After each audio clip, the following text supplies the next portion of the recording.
안녕하세요. 홍프로 스포츠입니다. 적중하신 가족방분들 모두 축하드리며 무료 가족방에서 모든 경기 핸디캡 및 언오버 최종 조합 공유해드리고 있습니다. 적중률 높은 홍프로 가족방은 고정 댓글에 있는 링크로 문의 부탁드립니다. 4월 25일 해외 축구 6경기 분석 시작하겠습니다. 첫 번째로 트벤테 대 알메러시티 경기 알아보겠습니다. 먼저 트벤테는 상위 전력을 상대로는 중앙이 잡혀버리면서 측면에서의 공격이 잘 풀리지 않아 약한 편이다. 하지만 중하위권을 상대로는 여지없이 경기를 컨트롤하면서 플랜 A를 구축하는 데 큰 문제가 없다. 알메러시티를 상대로 무패인 것과 같이 올 시즌 홈에서는 10위 이하의 팀을 상대로 리그 전승을 기록하고 있다. 공을 많이 잡는 만큼 실점 위험성도 홈에서는 돋보이고 있지 않은 상태다. 이어서 알메러시티의 경우는 중앙에서 점유가 밀리면 뻥축구로 플랜이 변질되는 경우가 잦은 편이다. 결국 득점력에서 두각을 드러내기는 어려운 것이 사실이다. 애초에 점유율을 상위권을 상대로 가져오기 어려운 전력이기도 한데 올 시즌 원정에서는 평균 42%의 점유율을 기록하고 있다. 트벤테를 상대로도 점유를 내주고 휘둘리는 경우가 잦고 그나마 거둔 일무도 친선 경기에서 비긴 것이다. 공식전에서는 트벤테에게 전패를 기록하고 있다. 일단 중앙 싸움에서 점유율을 가져가는 상황에서는 트벤테가 매우 강한 편이다. 특히 측면으로 가는 공의 양이 늘면 측면에서 상대 수비를 공략하는 것에도 큰 문제를 드러내지 않는 전력이라고 할 수 있다. 알메러시티가 여러모로 상위권 상대로는 주도권 싸움에서 열세인 상황이고 트벤테를 상대로도 아주 약했던 편이다. 트벤테 승리를 추천합니다. 두 번째로 로리앙 대 파리 생제르맹 경기 알아보겠습니다. 먼저 로리앙은 최근 파리 생제르맹을 상대로 1승 1무를 기록하고 있다.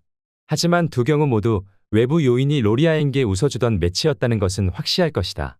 1승은 하키미가 20분 만에 퇴장을 당했었고 1무는 UCL을 앞두고 파리가 상당히 로테이션을 돌렸던 매치다. 시스템상으로는 파리 생제르맹이 공수 전환에서 워낙 좋은 모습을 보여주는 편이라 로리앙이 압박 싸움에서 크게 밀릴 가능성이 높아 보인다. 이어서 파리 생제르맹은 24골을 리그에서 넣고 있는 음바페가 없으면 보조 득점원들의 득점력이 충분하지는 않다는 점이었다. 다만 지난 경기에서는 음바페와 덤벨레가 모두 선발로 나오지 않은 상황에서도 4골이나 기록한 모습이다. 일단 이 비판에 대해서는 당분간 자유로울 수 있는 상태다.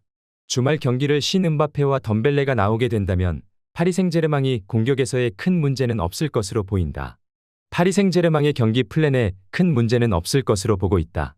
최근 로리앙에게 부진한 것도 외부적인 요인이 크게 작용했던 모습인데 오히려 음바페와 덴벨레가 모두 추가될 상황에서 파리 생제르맹이 체급이나 시스템상으로 압박과 공격적인 면모에서 뒤질 것이 하나도 없다고 본다. 파리 생제르맹 승리를 추천합니다. 영상은 잘 보고 계신가요?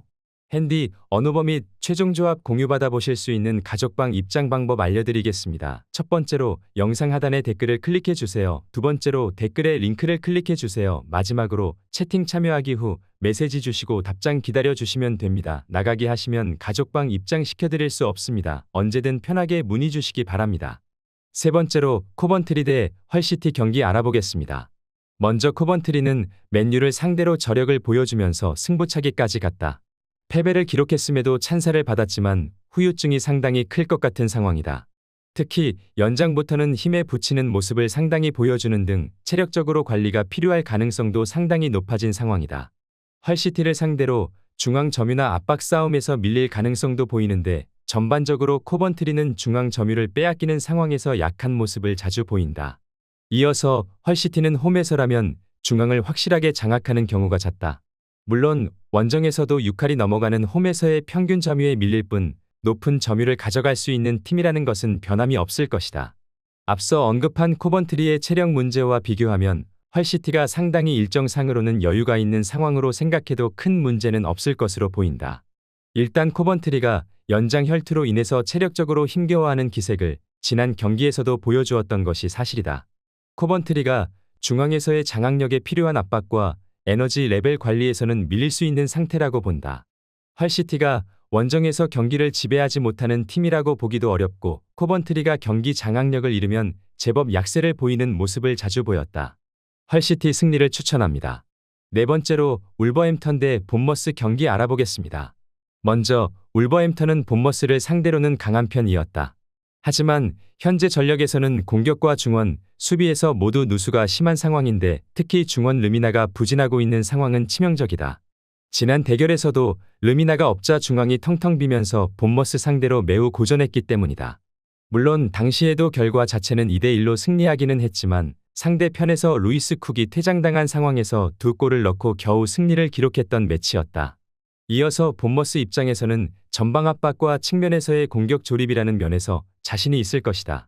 앞서 언급했듯이 르미나가 없는 상황에서 울브스를 상대로 좋은 경기력을 보여준 바 있었고 중원의 수비력이 부족한 맨유를 상대로 공격적으로 슈팅을 다수 퍼부어내는 등 공격적으로는 상당히 두각을 드러낸 바 있다. 본인들도 압박이 풀린 상황에서의 수비는 안정적인 편은 아니지만 일단 본머스의 매력은 화력이다. 일단 울버햄턴의 전력 누수가 상당히 심한 상황이고 특히 중원 르미나가 부진하고 있는 점이 상당히 뼈아프다. 본머스를 르미나 없이 잡아낸 매치가 있긴 했지만 퇴장자가 나온 상황에서 승리를 거두기 전까지는 상대 압박에 중원이 매우 고전하는 모습을 보였었다는 점을 기억해야 한다. 본머스 승리를 추천합니다. 영상은 잘 보고 계신가요?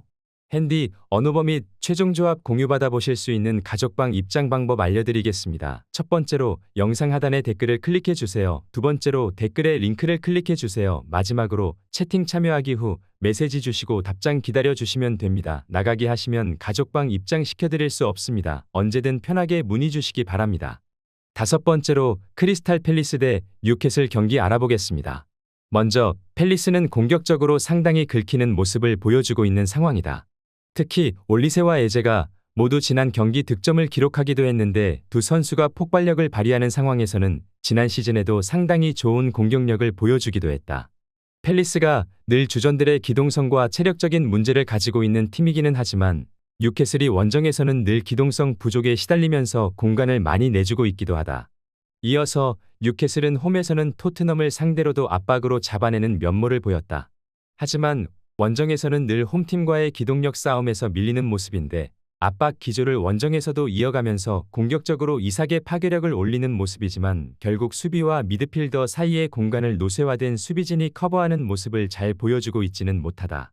팰리스를 상대로도 원정에서는 최근 2경기이므로 압도적인 모습을 보여주고 있지는 못한 상태다. 폭발력이 슬슬 올라오고 있는 팰리스가 뉴캐슬을 상대로 노쇠화된 수비진과 넓은 공간을 활용하는 양상을 기대해볼 여지가 큰 것으로 보인다. 그나마 팰리스도 뉴캐슬과 비슷하게 수비 상황에서의 페이스가 경기 내내 이어지고 있는 상황이 아니라는 점을 약점으로 들 수는 있을 것이다. 무승부를 추천합니다. 여섯 번째로 에버턴 대 리버풀 경기 알아보겠습니다. 먼저 에버턴은 구디슨 파크에서는 상당히 강한 모습을 보인다. 첼시도 구디슨 파크에서는 상당히 고전하는 양상이 있고 리버풀도 가장 최근 구디슨 파크에서는 무승부를 기록하기도 했다. 물론 에버튼이 리버풀을 상대로 오픈 플레이에서의 유려함에서는 상당히 뒤지는 것이 사실이다. 다만 상당히 거칠게 플레이하면서 라인 간격을 줄이는 것으로 대응을 하고 있는 상황이고 리버풀 공격력이 상승세라고 볼 여지는 적다고 본다. 이어서 리버풀은 풀럼을 상대로 3골을 기록했다. 다만 2골이 박스 바깥 중거리였고 기대 득점은 오픈 플레이에서도 한 골에 못 미치는 모습이었다. 리버풀의 공격력이 올라왔다고 하기에는 맹점이 상당히 큰 상황이다. 물론 중거리라는 옵션이 라인을 내리고 플레이하는 상대를 끌어올릴 수 있는 방안이기는 하지만 선수들의 킥력과 개인 기량으로 풀럼도 겨우 극복했다는 인상을 지우긴 어려워 보인다. 공격 전개나 기본적인 중원에서 풀어가는 특성에서는 리버풀이 우위를 잡을 수 있을 것이다. 다만 구디슨 파크에서의 에버튼 저력과 함께 라인을 내리고 간격을 좁혀버리면 리버풀도 상당히 고전할 가능성이 높다. 리버풀의 현재 공격진 폼이나 구성이 압도적이라고 하기에는 하락세를 점은 명확할 듯하다. 리버풀 승리를 추천합니다. 영상은 잘 보고 계신가요? 핸디, 언오버 및 최종 조합 공유받아 보실 수 있는 가족방 입장 방법 알려드리겠습니다. 첫 번째로 영상 하단에 댓글을 클릭해 주세요. 두 번째로 댓글에 링크를 클릭해 주세요. 마지막으로 채팅 참여하기 후 메시지 주시고 답장 기다려 주시면 됩니다. 나가기 하시면 가족방 입장 시켜드릴 수 없습니다. 언제든 편하게 문의 주시기 바랍니다.